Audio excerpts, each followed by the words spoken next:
This video is made possible by the following sponsors. Make sure to check out their products as well as the rest of my gear in the description below. Hey guys, Jimmy here and welcome back to Project Cars 2 for another video. Today I'm going to be driving in the most memorable class ever to take to Le Mans, and that is the Group C class. Specifically, I'm going to be driving the Nissan R89C. Of course, you know I'm a big Nissan fan, so take the opportunity to drive this car whenever I can. Now, unfortunately, the R89C wasn't actually that good. 3 cars entered in the 1989 Le Mans race and 3 cars DNF'd with mechanical issues, so not ideal, really. Of course, there's only really one place that we can drive this sort of car, especially the Le Mans version of the R89C here, and that is the 24 Hours of Le Mans Circuit de la Sarthe. Project Cars 2 only has the modern version of the circuit, which has 2 chicanes down the back of the Mulsanne Straight and the different S's going down after the Dunlop Bridge. But I actually prefer this version to the version these cars ran because I think this circuit gives you a bit more to do.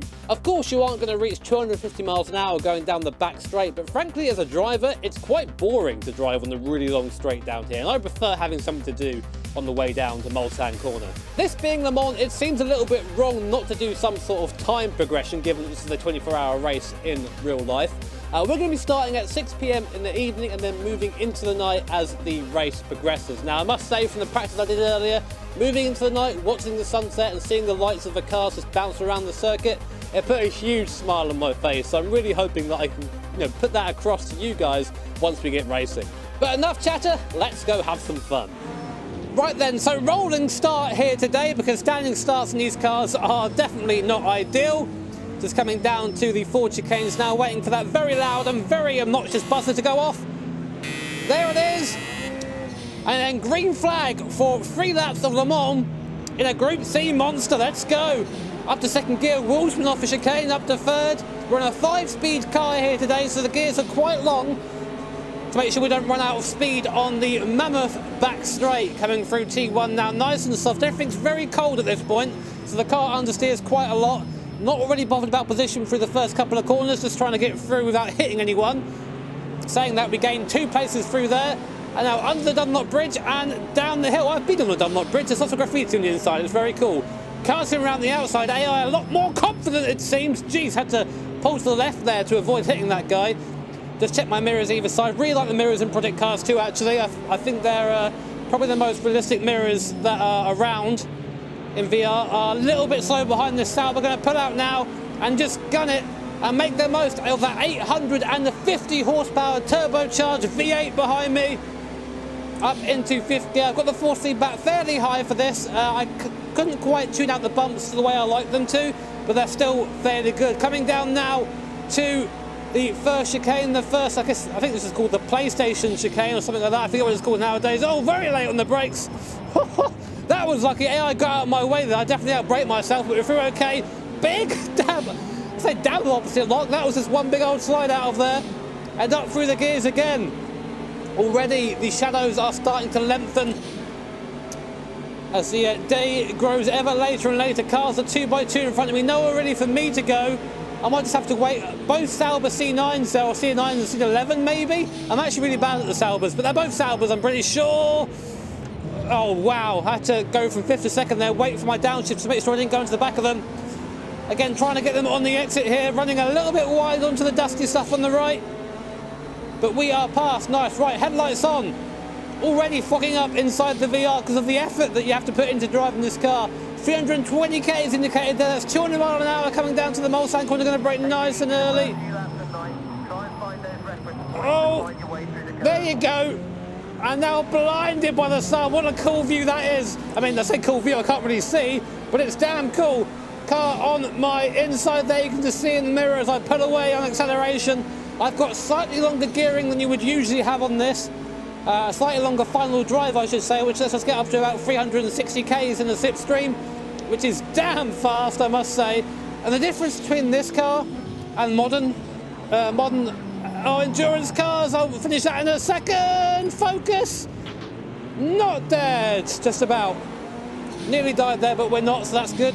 We're not dead, we're alive. Up to our nage now. Squeeze me. I love hearing this thing wheel spin, it's great fun. But yeah, the difference between this car and of course a modern LMP1 car is the modern LMP1 cars, the hybrids, well, last year anyway, had 1,000 horsepower on full deployment, but then about 600 horsepower, 550, when it's just on the ICE. This has 850 horsepower all the time. So it will just keep going and going and going at top end. Of course, a bit slower in the corners than modern cars and just a bit slower overall. But still, if I just sneak up the inside there, this car is just spectacular. I mean that in the true sense of the word. Both to drive and to watch. Making up some good ground here though. Going to get off the throttle. It's very foggy inside the VR right now. But that won't affect you guys. Just it might affect my driving a bit, just a heads up. That's the first lap completed. And you can see now the sky with hues of pink and purple. Very pretty in the background. This is where Project Cars in general as a series really shines with this day-night transition and just making everything look extremely pretty. And in VR as well, everything looks great. I'm really a big fan of how this game looks. I must say this car actually handles very well as well. There are some cars in Project Cars 2 that handle like arse. This is not one of them. Down to second gear. I'm between second and third gear. It depends how aggressive I want to be. Third gear is a bit safer. Then we hold third gear over the crest. A bit of a stutter as I get sideways. Not ideal. Through Tech Rouge. Then nail the throttle. Getting the slipstream for good measure. Goodbye, Porker. I'll be seeing you later, dude. There's a fellow Nissan there to the left. Also in Le Mans spec, you can tell by the wheel covers there. And the horse a very low wang. I'm going to go right to the right, onto the dusty stuff. Check the mirrors on the way back. I think I'm good. Can't really see my braking zone. I think it's about here. How did I make that? I have no idea. But we're through okay. The mixture there of the light coming from behind into the cockpit and the VR headset being, oh, hello, being a little bit foggy inside. I'm going to go for the rare knee straps to try and clean it up a bit. There you go. That was incredibly rare knee driving down the Mulsanne straight. Wouldn't recommend that in real life. So now I've got one eye at least clear, the other eye very foggy still.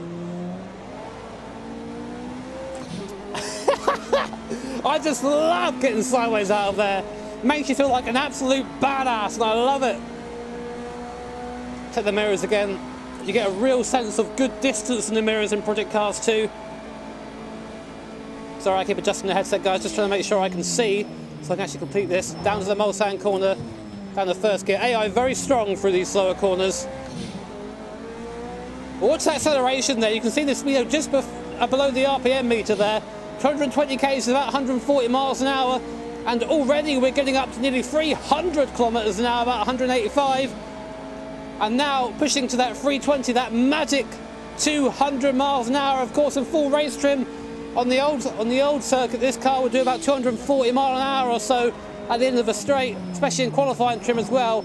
Extremely fast. It's so weird to imagine anything going that fast, especially when it's back in the 80s as well, late 80s anyway, where safety was nowhere near as paramount as it is today. Really gives you a respect for the guys who drove these things. Now coming up to my personal favourite part of the circuit, the Porsche curves. Coming through here in a car with downforce is just special. With a GT, it's not so much. There you go, a bit of understeer in the way in, but we nail the throttle there. Get that downforce working, take 430, hit the curb, go to the other curb there, bring it back in. Oh, a little bit slow through there, down to third gear. Fighting a little bit of understeer here, as you probably expect from a car which is trimmed out to go fast. In a straight line, and that's pretty much about it. You can see the stars now poking through the dark blanket of the sky. Third gear through here, probably should be in second. Onto the back of a fellow Nissan now. This is the R, I think it's an R89, but that isn't in Le Mans spec. Interesting to see how the game sort of mixes the class together. I would rather it just took the Le Mans specials for this race. That would be a lot better, I think. But you know, beggars can't be choosers. This is still pretty damn cool to race. So many Group C cars together at Le Mans, at day-night transition. Oh, this game. When this game works, I wish it worked all the time, because when it works, it puts a smile on my face. Really does. Second gear. Go to third again. Oh, no, no, no, no, no, no. So easy to get the car loose over there. Now for Test Rouge. Okay, let's see what sort of speed we can do in a straight line now. We're going to have the slipstream of this Nissan in front. Watch that speedo climb. He's in the slower version. Look at him struggle in a straight line compared to the Le Mans spec. See you later, dude. You ain't got nothing on me. Already up to 200 miles an hour. Just checking to the left, trying to spot my braking zone this time. I'm going to brake a bit earlier than I did before, just to make sure I actually make it into the corner. From fifth to third, then down to second. Wouldn't really do that in the race. That's a bit... You just slide him through there. It's fantastic on the power. Right, can we catch this guy in front? We've only got the rest of this lap to do it. That's your best first sector so far. Great job. Well, that bodes well. We're going quickly at least. The fuel is starting to burn off as well. We only started with 50 litres, but you can see just how much fuel this thing burns over the course of its racing. They weren't efficient, these things.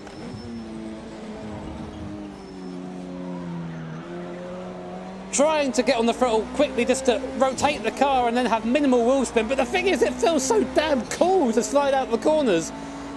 It's slow, but it looks good. That's all that matters, right? Okay, let's try and spot our braking for the Mulsanne corner down here. You sort of brake just before the kink in this car. Down the second gear, throw it to the inside. Very nice. A little bit of oversteer on exit, but we are definitely gaining on the guys in front. It's going to be a hell of a last half of the lap if I'm going to get onto the back of those guys. I think we've started to get onto the back now of the Le Mans specials, and of course they're a lot faster around here than their just normal spec Group C prototypes. God, I'm really sad that I missed this era of racing. Just before my time. I was born in '91, of course the year that Mazda won Le Mans. But these guys were just slightly before my time, and I'm so sad about that. But games like Project Cars 2, Assetto Corsa and stuff like that, they give you the option to drive these things. And driving in VR, I know I say it a lot, but it's so special. It puts you in the driver's seat. It makes you feel like you're actually there and doing it. The sense of speed, the 3D, everything is just so damn good. You know, this thing is built for sim racers, built for simmers. Oh, I messed that up big time. Should concentrate on my driving instead of yapping so much, says every YouTube comment I've ever read. Yeah. Oh man, my shoulders are starting to ache a bit around here. I'm to hold on to this thing in the corner. There's not much I can really do here. I don't think I can catch these guys. We're coming up to the last chicanes now. Only a banzai attempt is going to get us any closer, so let's banzai it. Banzai!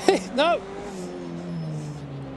I get a good exit here. Oh, slight cut. No, that's a VEC line through there. Don't do that.